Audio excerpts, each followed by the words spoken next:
बिस्मिल्लाहिर्रहमानिर्रहीम। अस्सलाम वालेकुम दोस्तों, मेरा नाम खालिद रहमान है और आज एक नई वीडियो के साथ आपकी खिदमत में हाजिर हैं। दोस्तों, आज बात करेंगे हमारे जितने भी बिगनर्स साथी हैं वो बार बार एक ही बात के बारे में बार बार डिस्कस करते हैं, पूछते हैं, बार बार वो राबिता करते हैं कि हम ब्रोकर को सेलेक्ट किस तरह करें। उनको ब्रोकर सेलेक्शन में बहुत ही ज़्यादा मसला पेश आता है और वो उसको फाइनल नहीं करने में उनको मसला आता है और बार बार वो यही पूछते हैं कि आप किनके साथ काम करते हैं और आप हमें रिकमेंड करें कि हम किसके साथ काम करें। तो दोस्तों, रिकमेंड करना तो ये है कि ये एक पैसों का लेन देन है, उसमें आपको भी एहतियात करनी चाहिए और आपको ख़ुद भी थोड़ी सी बहुत रिसर्च करनी चाहिए। हो सकता है कि किसी को अगर हम रिकमेंड करें आपको और वो बाद में कोई मसला हो तो आप यही कहेंगे यार आपने हमें रिकमेंड किया था, तो इस वजह से थोड़ी सी एहतियात करनी पड़ती है। तो दोस्तों ब्रोकर सिलेक्शन का जो मरहला है वो इतना मुश्किल नहीं है, ये सबसे आसान और उसको इस पर इतना टाइम ज़ाया करने की ज़रूरत नहीं है। अगर आपको ज़्यादा टाइम लगाना है वो तो आप रिसर्च करें, आप स्टॉक के बारे में जानने की कोशिश करें, आप स्टॉक एक्सचेंज के बारे में जानने की कोशिश करें, आप कंपनियों के बारे में जानने की कोशिश करें, उन पर रिसर्च करें, उनमें अपना ज़्यादा टाइम लगाएं। और बाकी इस ब्रोकर को आप जितनी जल्दी हो सकता है आप उसको आप सर्च उस पर आप थोड़ा सा वर्क करके उसको आप फाइनल करें, क्योंकि एक ही ज़रूरी नहीं कि आप एक ही ब्रोकर के साथ फ्यूचर में काम करेंगे। अगर आप किसी के साथ काम स्टार्ट करें 1 महीना 2 महीने के लिए आप उसको चेक करें, छोटी अमाउंट से आप अपना काम स्टार्ट करें। आपने स्टार्ट में बिल्कुल ज़्यादा अमाउंट नहीं डालना है, आपने जितनी आपकी कम से कम जो आप इन्वेस्टमेंट कर सकते हैं और वो करें। उससे आप 1 महीना 2 महीने पे आप प्रैक्टिस करें, उसको समझने की कोशिश करें। सबसे बुनियादी चीज़ यही है। तो 1-2 महीने में आपको आपके ब्रोकर के जो आप सेलेक्ट करेंगे उसके बारे में आपको क्लियर भी हो जाएगा कि आपने आगे उसके साथ काम करना है या किसी और के पास आपने जाके काम अकाउंट खोलना है। तो ये चीज़ें आपको 1 महीने में इंशाल्लाह महीने 1.5 महीने में आपको बिल्कुल वाज़े हो जाएंगे। तो उस पर आपने इतनी परेशान होने की आपको ज़रूरत नहीं है। बस आप उस पर अपना उसको फाइनल करें ब्रोकर को और उस पर काम स्टार्ट करें। तो फाइनल करने से पहले चंद चीज़ों का आप एहतियात करें ताकि आपको ब्रोकर को सिलेक्शन में आपको आसानी रहे। तो दोस्तों, जितनी भी ब्रोकर्स हैं स्टॉक एक्सचेंज के साथ लिस्टेड है, तकरीबन 500 से ऊपर है, उनकी मैंने लिस्ट निकाली है और मैंने डिस्क्रिप्शन में डाल दिया। आप उनको खोलें, उनमें से आप 3-4 को सिलेक्ट करें और उनमें से आप उसको शॉर्टलिस्ट करें। फिर आपको उनमें एक को सिलेक्ट करना आपको आसान रहेगा। तो उन 2-3-4 जो आप सिलेक्ट करेंगे उनके दरमियान चंद चीज़ों का आप कंपेरिजन करें। सबसे पहले ये देखेंगे उसमें से जो आपके नज़दीक कौन सा पड़ता है, जिस सिटी में आप रहते हैं वो सिटी में वो अवेलेबल है या नहीं। अगर उसमें अवेलेबल नहीं है तो आपके जो नेक्स्ट जो सबसे नज़दीक आपको सिटी पड़ता है तो वो देखें उधर उनकी ऑफिस है या नहीं, उनकी मेन ऑफिस है या उनकी ब्रांच ऑफिस उधर है। तो सबसे पहले इस बात को आप नोट करें ताकि आपको उनके साथ कम्युनिकेशन में आसानी रहे। फिर ये देखें कि जितनी आप इन्वेस्टमेंट कर रहे हैं तो वो आपको इसके मुताबिक कितनी आपको गाइडेंस फराहम कर सकते हैं। उनसे आप आप उनका लिस्ट निकालेंगे उसमें उनका कॉन्टैक्ट नंबर, उनका ऑफिस एड्रेस और उनका जो ब्रांच मैनेजर है और उनका जो कॉन्टैक्ट पर्सन, वो सारी डिटेल इस लिस्ट में है।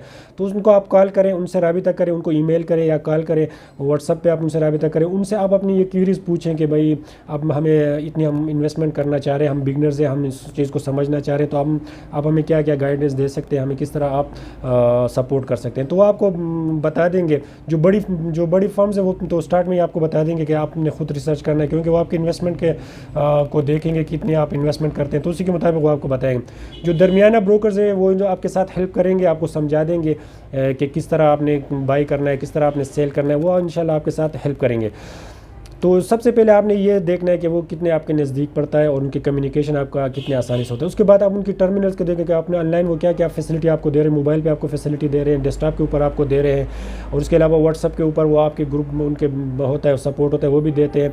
तो इन चीज़ों को आप देखें। इसके बाद आप उनके बारे में थोड़ा जानने की कोशिश करें कि उनकी मार्केट में रिपूटेशन किस तरह है। वो बहुत आसानी से आजकल तो बहुत आसानी से चीज़ें मिल सकती हैं। आपने जस्ट गूगल करना है, गूगल में आपने उनका डाल दें, उनका जो फर्म आप कंपेरिजन उनका कर रहे हैं उनका आप नाम ही डाल दें, तो आपकी जितनी कमेंट्स हैं उनके ऊपर, जितनी उनके साथ कम्युनिकेशन दूसरे उनके साथ जो काम करते हैं उनके बारे में पॉजिटिव या नेगेटिव रिमार्क्स का आपको पता चल जाएगा मार्केट में उनकी क्या रिपूटेशन है। तो ये आपको आसानी से पता चल जाएगा। आजकल तो टेक्नोलॉजी का दौर है, वो भी खुद ही सोशल मीडिया के ऊपर काफ़ी एक्टिव है जितने भी ब्रोकर्स है वो, तो आपको इंशाल्लाह उस पर आसानी रहेगी।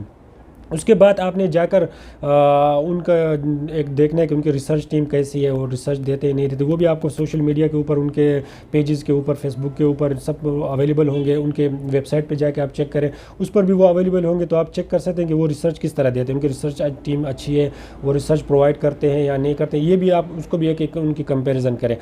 उसके अलावा आपने आपने उनसे पूछना है जब आप उनको कॉल करेंगे या उनसे राबिता करेंगे, उनका ओपनिंग जो अकाउंट वो आपका ओपन करेंगे तो उनके इनिशियल चार्जेस कितने हैं, माहाना उनकी क्या टर्मिनल के चार्जेस वो कितना लेते हैं, सालाना उनके क्या चार्जेस हैं। फिर उसके बाद आपने उनका कमीशन आपने उनसे लेना है कि उनकी कमीशन लिस्ट आप उनसे ले लें, सबसे वो आपको दे देंगे, या उनके वेबसाइट पर जाकर खुद ही डाउनलोड करें। थोड़ा सा मेहनत करें, इतना थोड़ा सा टाइम तो देना पड़ेगा ना, क्योंकि आप एक पूरा एक अपने स्किल्स को डेवलप कर रहे हैं, आप आगे एक पूरा एक उस पर काम करना चाह रहे हैं, तो उस पर ऊपर थोड़ी सी मेहनत तो बनती है कि आप उस पर करें। तो उनके सारे कमीशंस को निकालें। ये कमीशन पे आप उतना पैनिक ना हो, वो बहुत कम होता है, वो कोई 3 पैसे 5 पैसे 7 पैसे 10 पैसे इस तरह होता है उनका, वो इतना ज़्यादा नहीं होता। वो आप तो वैसे भी स्टार्ट में बहुत ज़्यादा कम काम करेंगे, कुछ ज़्यादा काम नहीं करेंगे, बहुत ही थोड़े अमाउंट से आप काम करेंगे, तो उनका इतना कमीशन नहीं बनता। तो इंशाल्लाह आगे जाके 1 महीना 2 महीने में आपको खुद ही अंदाज़ा हो जाएगा कि जिनके साथ मैं काम कर रहा हूँ उनकी आगे मुझे उनके साथ कंटिन्यू करना है या नहीं, या उनकी कमीशन ज़्यादा है, या उनकी और रिसर्च टीम, सारी चीज़ें इंशाल्लाह आपको आप स्टार्ट करें। आप काम इस चीज़ पे आप ज़्यादा अपना आप परेशान ना हो, आप बस इन चीज़ों इन जो पॉइंट्स मैंने आपको बताए इन पे आप थोड़ा सा वर्क करें और उनमें से आप एक को सेलेक्ट करें। और ये भी उनसे बात करेंगे आपने मिनिमम आपकी क्या बजट है, उसके मुताबिक आप इन्वेस्टमेंट करना चाह रहे हैं। तो आपने एक चीज़ को ज़हन में रखना है, आपने ज़्यादा इन्वेस्टमेंट स्टार्ट में नहीं करनी बिल्कुल, क्योंकि एज अ बिगनर मैं आपको एक्सपीरियंस वाइज आपको बताता हूँ। और आप जितने भी लोगों से सुनेंगे, जितने भी लोगों ने नुकसान किया वो इसी वजह से किया कि वो स्टार्ट में उनको समझ नहीं आती, वो बस ज़्यादा पैसे डालते हैं और उनको समझ ही नहीं आती कि उन्होंने किस प्रोडक्ट को और किस स्टॉक को उन्होंने सेलेक्ट करना है, तो ज़्यादा पैसे डाल के वो उसमें फंस जाते हैं। तो आपने स्टार्ट में 1 महीने 2 महीने बिल्कुल कम से कम पैसों में, जो आपका ब्रोकर आपको बताएगा कि कितने पैसों में वो अकाउंट खुलता है, कम से कम जो होता है वो आपने खोलना है। उसको फिर आपने डाइवर्सिफाई करना है, आपने देखना है कि जितनी भी अपनी इन्वेस्टमेंट है आपने 2-3 सेक्टर्स को उसमें सेलेक्ट करना है। इंशाल्लाह इस पे आगे जाके इंशाल्लाह एक वीडियो में बनाऊंगा बिगनर्स के लिए कि वो किस तरह अपने पोर्टफोलियो बनाएंगे।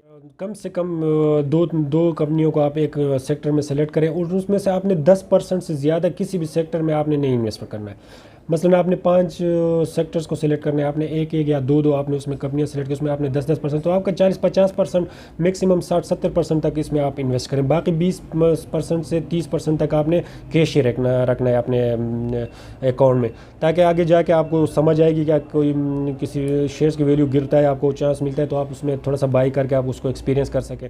दोस्तों जितने भी ब्रोकर्स हैं उन सब के ब्रांचेस तमाम पाकिस्तान में फैले हुए, बड़े बड़े सिटीज़ में, छोटे छोटे सिटीज़ में, सब में अवेलेबल है। आपने थोड़ी सी मेहनत करनी है, थोड़ी सी उसको सर्च करना है, थोड़ा सा टाइम देना है, आप उसको देखें। मसलन एक ये BMA कैपिटल मैनेजमेंट एक ब्रोकर है, उनकी ऑफिसेज आप देखें, कराची में 4-5 ऑफिसेज है, लाहौर में है, फैसलाबाद में है, सखर में है, मुल्तान में है, सरगोदा में है, गुजरांवाला में है, चकवाल में भी है, वो इस्लामाबाद में और पेशावर में, सब सिटीज़ में इनके ब्रांचेज़ हैं।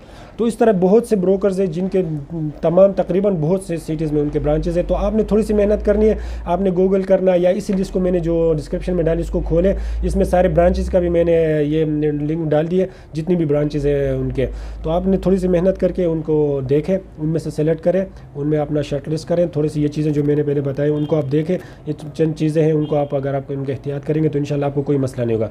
तो आप अपना अकाउंट खोलें और अपना काम स्टार्ट करें, और ताकि ज़्यादा से ज़्यादा टाइम आपका इन अकाउंट खोलने के बजाय, इस पर सर्फ होने के बजाय आपका रिसर्च पे आपका टाइम लगे, कंपनियों के बारे में जानने में आपका टाइम लगे। तो दोस्तों उम्मीद है इस वीडियो से आपको आपके बहुत से क्वेश्चंस का आपको जवाब मिल गया होगा। तो इंशाल्लाह नेक्स्ट वीडियो तक हमें इजाज़त दीजिए और किसी नए टॉपिक के साथ आपकी खिदमत में हाजिर हो जाएंगे। अल्लाह हाफिज़।